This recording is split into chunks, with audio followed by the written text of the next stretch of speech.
ನೋಮು ಅಥವಾ ಗೌರಿ ವ್ರತ ಅಂದರೆ ಏನಂತ ನಿಮಗೆ ಗೊತ್ತಿದೆಯಾ? ಪ್ರತಿಪಕ್ಷತಾಂ ಧೂಪಮಾಕ್ರಪಯಾಮಿ ಸೂರ್ಯನಿಗೆ ಮಾಡಿ ಸುಮ್ಮನೆ ದೃಷ್ಟಿ ಆ ಕಡೆ ಗಮನ ಇಟ್ಟು ಮಾಡಬೇಕಷ್ಟೇ. ಯಾಕಂದರೆ ಅವ್ರು ಜಗದ ಪ್ರಭು ಅಲ್ವಾ, ಅವ್ರು ಇದ್ರೆ ನಾವೆಲ್ಲ ಇರೋದು ಸಾಕು ಕೊಡಿ.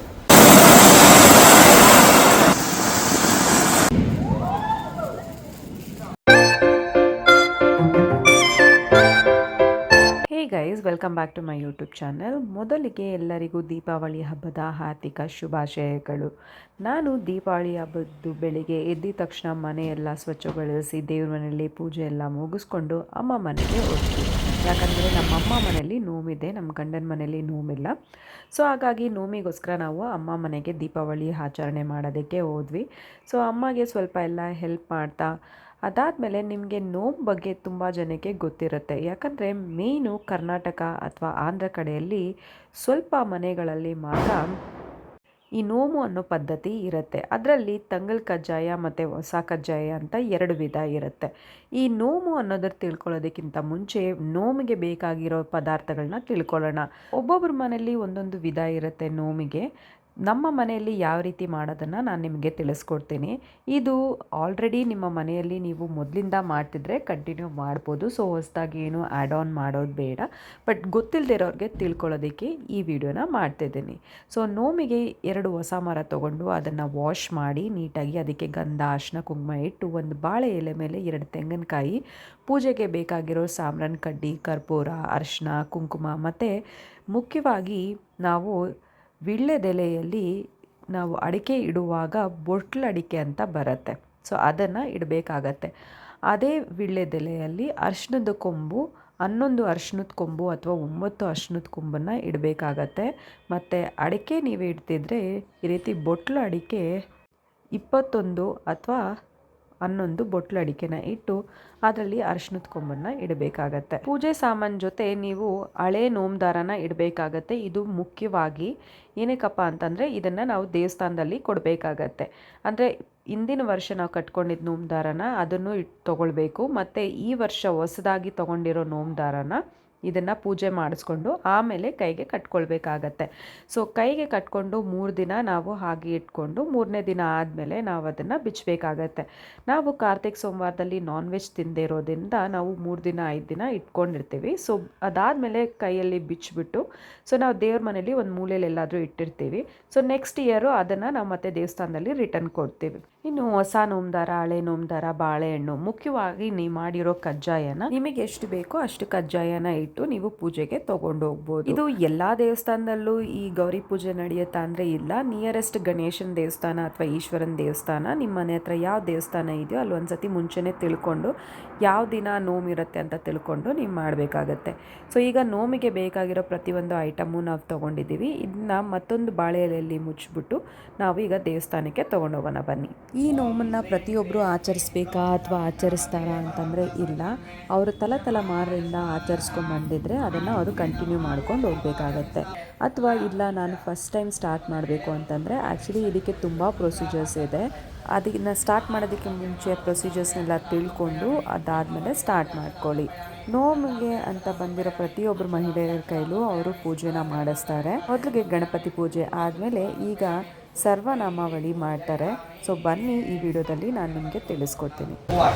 ಓಂ ಶ್ರೀ ವಿನಾಯಕಾಯ ನಮಃ, ಓಂ ವಿಘ್ನರಾಜಾಯ ನಮಃ, ಓಂ ಗೌರಿಪುತ್ರಾಯ ನಮಃ, ಓಂ ಗಣೇಶ್ವರಾಯ ನಮಃ, ಓಂ ಸ್ಕಂದಾಗ್ರಯಾಯ ನಮಃ, ಓಂ ಅವೇಯಾಯ ನಮಃ, ಓಂ ಭೂತಾಯ ನಮಃ, ಓಂ ದಕ್ಷಾಯ ನಮಃ, ಮಹಾಗಣಪತಿಗೆ ನಮಃ. ನಾಮ ಪೂಜಾಂ ಸಮರ್ಪಯಾಮಿ. ಶಿವನಿಗೆ ಅಷ್ಟೋತ್ತರ ಮಾಡಿ. ಓಂ ಶ್ರೀ ಓಂ ಓಂ ಕೇದಾರೇಶ್ವರ ಸ್ವಾಮಿ ದೇವತಾಭ್ಯೋ ನಮಃ. ಅಷ್ಟೋತ್ತರ ನಮಃ ಜಗರೇಶೇ.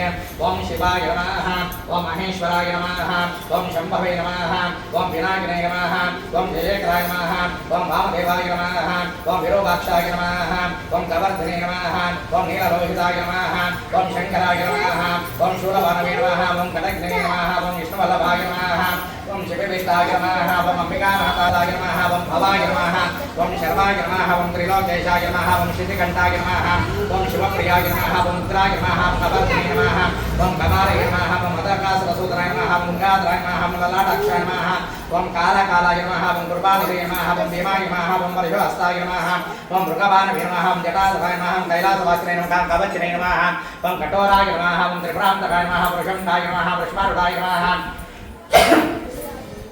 भस्मोदूरित विक्रमाय भस्मोदूरित विग्रहाय नमः सामप्रियाय नमः ओम सर्वमायाय नमः ओम द्रव्यमूर्तवे नमः ओम अनीश्वराय नमः ओम सर्वज्ञाय नमः ओम परमात्मने नमः ओम सोमसूर्याग्निलोचनाय नमः ओम अभिषे नमः ओम यज्ञमायाय नमः ओम सोमाय नमः ओम मञ्जवक्त्राय नमः ओम सदाशिवाय नमः ओम विश्वेश्वराय नमः वीरभद्राय नमः ओम गणनाथाय नमः ओम प्रजापतये नमः ओम गिरिधरे नमः ओम गन्धराय नमः ओम गिरीशाय नमः ओम गिरीशाय नमः ओम अनकाय नमः ओम भुजङ्गभूषणाय नमः ओम वरदाय नमः ओम गिरिध्वनिने नमः ओम गिरिप्रियाय नमः ओम गुरुदेवास्ते नमः ओम पुराणात्मने नमः ओम भगवतपदे नमः ओम नमार्तात्मतमे नमः ओम मृत्युञ्जयाय नमः ओम सूक्ष्मधर्मे नमः ओम जगत्पापे नमः ओम जगद्गुरवे नमः ओम ब्रह्मकेशाय नमः महासेनजनकाय नमः ओम चारुविक्रमाय नमः ओम रुद्राय नमः भूतपतमे नमः ओम स्थानमे नमः ओम अहंभूताय नमः ओम दिगम्बराय नमः ओम अष्टमूर्तवे नमः ओम अनेकात्मने नमः ओम स्वादिकाय नमः ओम निजपाचे मोचकाय नमः ओम उडाय नमः ओम वशपतवे नमः ओम देवाय नमः ओम महादेवाय नमः ओम अव्याय नमः ओम हरये नमः ओम कोशदन्तविदे नमः ओम अवेक्षाय नमः ओम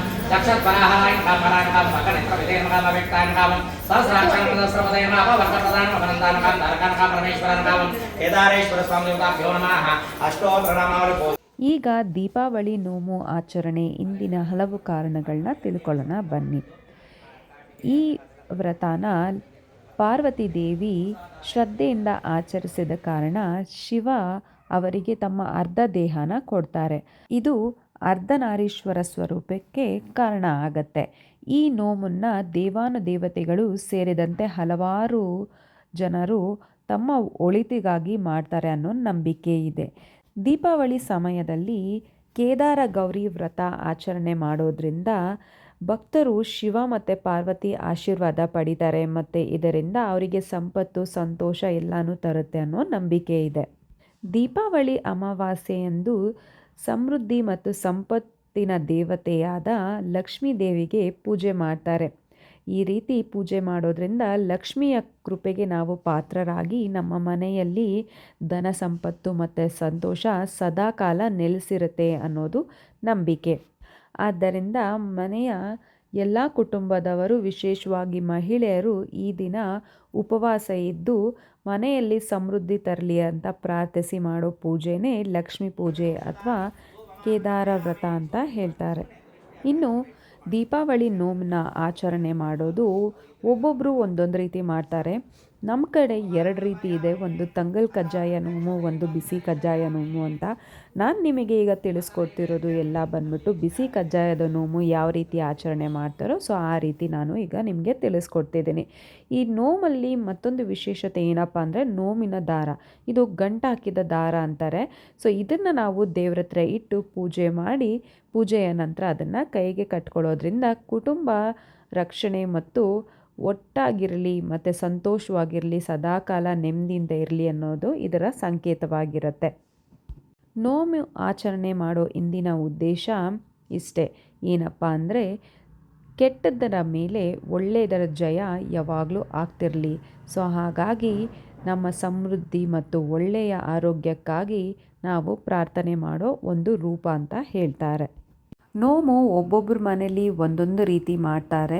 ಸೊ ಇದು ತಲೆಮಾರುಗಳಿಂದ ಬಂದಿರಬೇಕಾಗತ್ತೆ. ಸೊ ನೀವೇನಾದರೂ ಹೊಸ್ದಾಗಿ ಆಚರಣೆ ಮಾಡ್ತೀರಿ ಅಥವಾ ಹೊಸ್ದಾಗಿ ನೀವು ಸ್ಟಾರ್ಟ್ ಮಾಡಬೇಕಂದ್ರೆ ಅದರದ್ದೇ ಆದ ಪ್ರೊಸೀಜರ್ಸ್ ಇದೆ. ಆ ಪ್ರೊಸೀಜರ್ನ ತಿಳ್ಕೊಂಡು ಮಾಡಿ. ಯಾಕಂದರೆ ತಪ್ಪಾಗಿ ಮಾಡಿದ್ರೆ ಅದರಿಂದ ತೊಂದರೆಗಳಾಗುತ್ತೆ ಅಂತ ಹೇಳ್ತಾರೆ. ಹಾಗಾಗಿ ಪ್ರಾಪರಾಗಿ ಪ್ರೊಸೀಜರ್ನ ತಿಳ್ಕೊಂಡು ಸ್ಟಾರ್ಟ್ ಮಾಡ್ಕೊಳ್ಳಿ.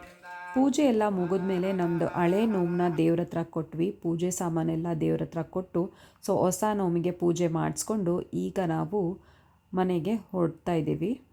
ಇನ್ನು ಈ ನೋಮಿನ ಪದ್ಧತಿ ಇರೋದು ಕರ್ನಾಟಕ ಮತ್ತು ಆಂಧ್ರ ಪ್ರದೇಶಲ್ಲಿ ಮಾತ್ರ. ಸೊ ಅದರಲ್ಲೂ ಅವರ ತಲೆಮಾರಿಂದ ಬಂದಿದ್ದರೆ ಮಾತ್ರನೇ ಈ ನೋಮಿನ ಪದ್ಧತಿ ಅವ್ರ ಮನೆಯಲ್ಲಿ ಆಚರಣೆ ಮಾಡ್ಕೊಂಡು ಹೋಗ್ತಿರ್ತಾರೆ. ಸೊ ಯಾರಿಗೆಲ್ಲ ನೋಮ್ ಗೊತ್ತಿದೆ ಅಥವಾ ಆಲ್ರೆಡಿ ಗೊತ್ತಿದ್ದು ನೀವು ಆಚರಣೆ ಮಾಡ್ತಿದ್ದೀರಾ ಅಥವಾ ನಿಮ್ದು ಯಾವ ರೀತಿ ಪ್ರೊಸೀಜರ್ ಇದೆ ಅನ್ನೋದನ್ನು ಕಮೆಂಟ್ ಸೆಕ್ಷನಲ್ಲಿ ತಿಳಿಸ್ಕೊಡಿ. ಸೊ ನೋಡಿ, ಈ ರೀತಿ ನೋಮನ್ನು ಮುಗಿಸ್ಕೊಂಡಾದಮೇಲೆ ನಾವು ಏನು ಹೊಸ್ದಾಗಿ ನೋಮ್ ದಾರ ತೊಗೊಂಬಂದಿರ್ತೀವಿ ಅದನ್ನು ಈ ರೀತಿ ಕುಟುಂಬದವರು ಕೈಗೆ ಕಟ್ಕೊಳ್ತೀವಿ. ಸೊ ಇದನ್ನು ನಾವು 3 ದಿನ ಆದಮೇಲೆ ಬಿಚ್ಚಿಡಬೇಕಾಗತ್ತೆ.